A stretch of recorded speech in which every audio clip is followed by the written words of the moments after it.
Good morning. It's Friday, July 10th, 2026. Yeah, year's gone fast. My name is Terry Morgan, and we're here to practice Wudang Qigong. This morning, I have set 8 from the student's perspective. We're going to pay a little bit more attention to the internal work with this set because this set, ward off, pull down, includes 2 of the major applications, ward off and pull down, from Tai Chi. And we want to pay attention to the dynamic of how that works in this set, as well as developing the skills so that later on, if you're going to practice Wudang Tai Chi, you can apply it. In starting this set, hold ball, step out. That's it. We start the same as with everything else. Shift, I'm on my toe, little step, and the hands appear to simply trade places. There's a little bit more to it than that. We start with the idea that we want good body alignment, right? So as I'm moving, and I'm going to go to the other side, where do my hands end up? My lower hand is right here with my hip. It's not down here. It's not up here. It's right here with my hip. My upper hand is just below my shoulder. The elbow's down. And both palms face each other. All of that is on a line with my leg. Nicely aligned and even and straight. My knee is also bent a little bit, this knee. So I've got a little bounce in it. As I step out, place the heel, set the heel, and transfer the weight through the legs as the arms move. Notice where my arms end up. Elbow, knee, nice alignment. Which side do I go? Here it is. Okay, elbow with the knee, hand with the foot. Right. This is ward off. And the application of ward off as we step out has just a little tiny bit of a bounce to it. It's not press, which is a continuous press. G is one application. This is pang, ward off. And it has a buoyancy to it. Go away. As opposed to, no, you're going. And that's where you're going to, right? This is press. I stay connected and I keep going. This is ward off. I connect and the object of whatever I connected with, my object, goes away. Bye. I don't have to carry it. I just, goodbye. That sense of just that little, it should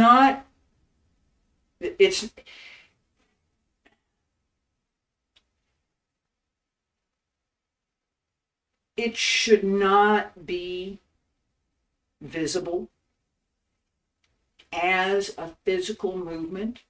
It should be part of the extension so that it's more felt than seen. That is something that we do want to pay attention to, that subtle movement, so that we're not doing extra things, and that we're paying attention to how we use that internal force and how we place ourselves so that we can use it. That good placement, when I step, I'm going to go this way. I'm here, and I'm going to step out from here, right? Step. That body alignment here, my body alignment here, my hand is centered to my chest, my lower hand is aligned with my hip. This pulls down, right? I don't want to pull in right here. I don't want to pull in to here because, well, unless I'm turning and then it's fine. But here, so I want my hand to clear my hip. I don't want it back here behind me. I want it here. The forward hand, again, stays aligned with the center of the chest and rises to the same height as the center of the chest. It's not up here, not down here, it's not up here, here. That good body alignment gives us the ability to also align the internal centers, the gantry, the acupuncture points, and it gives us the ability to balance more easily through the movement. I talked about this with the movement in the leg, and we're going to do these sets in just a second here. All right, as we step, and this holds true for set 7, set 6. It holds true for all of the sets where we have a step. It goes through the legs, not up and down. So here, put the foot, go. That use of the legs is important for strengthening the legs, being able to work deeper, and for being able to sustain the strength that we want to have through the legs to support the whole movement. We use the, it's not really friction, but we use the pressure against the floor, downward pressure, to extend outward and upward so that whichever direction we're going, we're also sinking and settling into the legs, into the hips. So if we're doing sitting exercise, it settles into the hip so that as we extend, that extension comes from the legs. It doesn't come from the arm. It comes from the dantian. So downward and upward. That connection makes a big difference in this set because we're going in two different directions. This goes one way, this goes the other, right? We want that separation and we want to feel that connection between both hands as they separate. The center and the palm, the laogong, should be connected and remain connected through the set. Connects here and stays connected so that both hands move in harmony with each other and with the rest of the body. I haven't talked about the breathing yet. I'm not going to.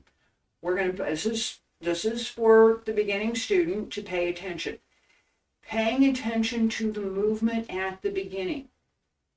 Not ignoring the breath, but not paying so much attention to it, particularly with the more complicated movements, is what has to happen. Otherwise, you end up holding your breath, and that's worse than not exactly having exactly the right timing. That timing will come along. And as we're working on this, we're going to do 6 sets, 3 plus 3, right? We're going to do 3 where I'm going to pay attention to the movement. And then I'm going to do the next 3 paying more attention to the breath. Not exclusively, but a little bit more. As we start this set, pay attention to this idea of shifting and turning that as we're moving, that transition of the weight, it's not a shift over here and go over here and then it's a transition. Feet about shoulder width apart, stand straight, pull up through the crown of the head, pull up through the center, wiggle the toes, wiggle the fingers, open the arms, smile, breathe in, palms up, breathe out, press down, bend the knees, shift to the right hand circles up, the left hand circles under, both palms face each other, on the left toe, little step, extend the left hand, pull down on the right, don't overextend, don't underextend, and return to center, pull the foot back in, and lower, shift to the left side, left hand comes up, right hand comes under, on the right toe, little step, transfer the weight through the legs, right hand comes up, left hand pulls down, and come back to center, pull the foot in, and again, both hands up and down,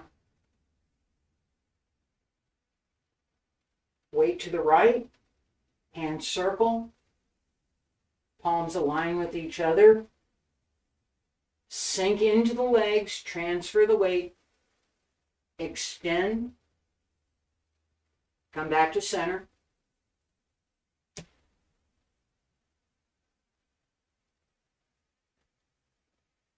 shift the weight to the left side, left hand is up, right hand is under, on the right toes, little step, transfer the weight, come back to center.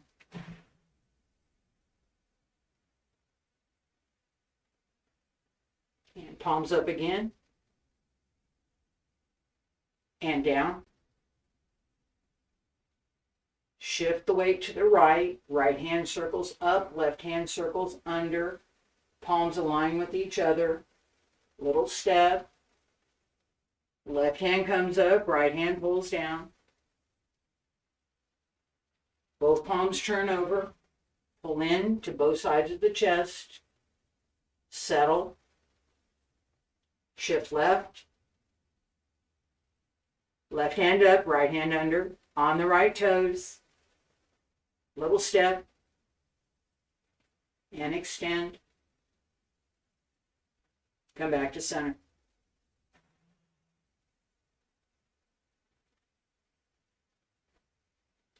Both palms up, breathe in. Palms down, breathe out. Breathe in, shift the weight, both hands circle. Little step, extend, breathe out. Breathe in, come back to center.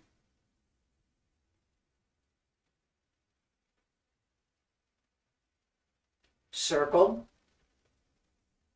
Little step, extend, and return.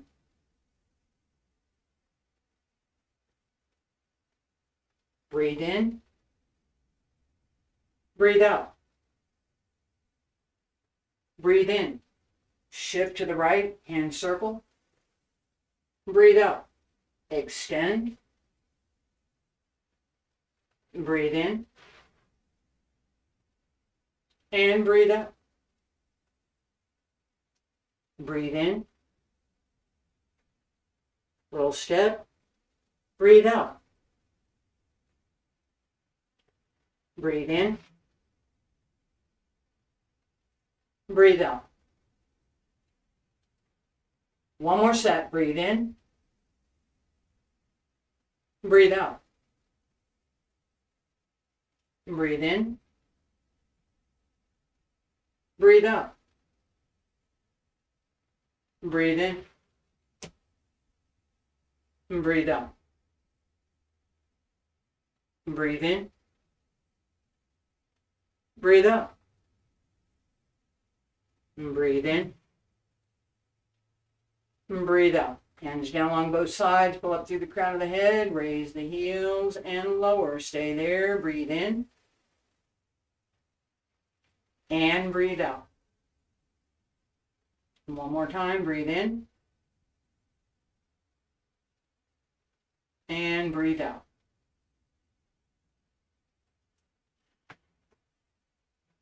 Each time we practice, we finish with the cycle of the breath.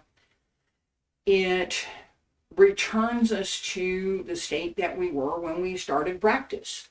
That cycle of the breath also helps to preserve whatever we were doing in practice so that the body feels more energized, more ready to go. It's, okay, what are we doing now?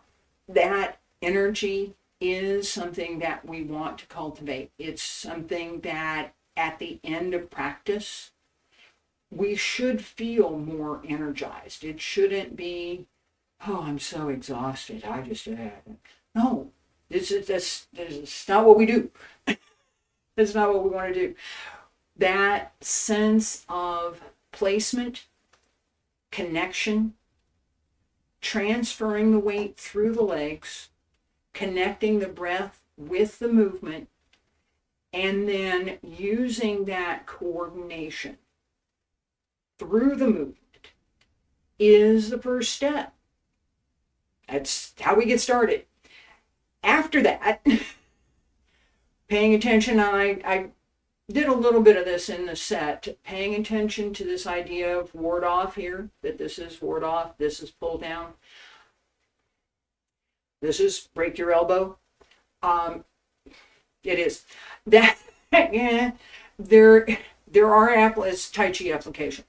In Qigong, we want to focus more on the inner connections and how we can develop them so they're stronger and we can use them more easily, more readily, at will. That connection between the centers of the palms right here is something that we work toward. So it's the same as put your hands together. You know where the center of your palm is, and you know where the center of your other palm is. And when you separate them, you should also know where the center of your palm is. We work at that. As we develop those skills, we're also developing another layer, another level of skill that comes with and comes from what we've been doing. If the body is not well aligned, if we're not doing the exercise more or less correctly, we won't have the benefit. It will be difficult to coordinate the breath. And most of the benefit comes after the movement and the breath are coordinated. So those two things need to happen at the beginning. In working through the 18 sets, this was set 8 today. In working through the 18 sets, I mentioned last time that they just get more complicated. It's true. So paying attention earlier on to the foundations is essential. We use them. We use them. In tomorrow's class, I will focus a little bit more on the internal work and on teaching this set, this move, and this one should both feel natural and easy. It comes from the waist, and that turning is something that we want to pay attention to. I'll talk about that more tomorrow. Thank you for being here today. I appreciate it.